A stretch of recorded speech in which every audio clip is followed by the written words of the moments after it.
are what you love, I argued that we're not just brains on a stick. We're not just thinking things. We're not just these cognitive information processors.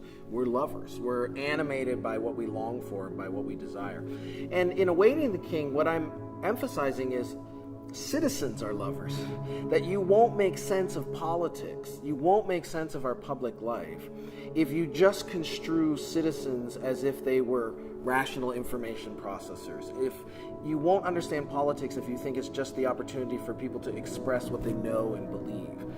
You have to look at our public and political life as also caught up in these dynamics of desire and formation.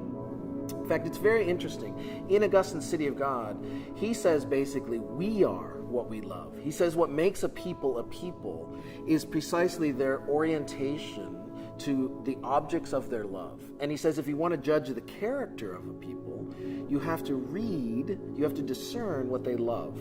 And for Augustine, that means you have to look at what people worship.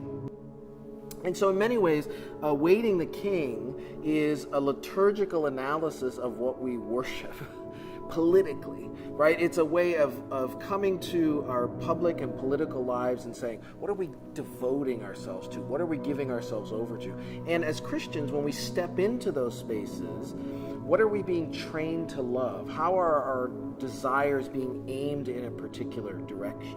So this liturgical lens sort of gives us a new way to analyze our public, political, shared, communal lives in the territories in which we find ourselves. But the same lens, I think, also kind of reframes the stakes of Christian worship.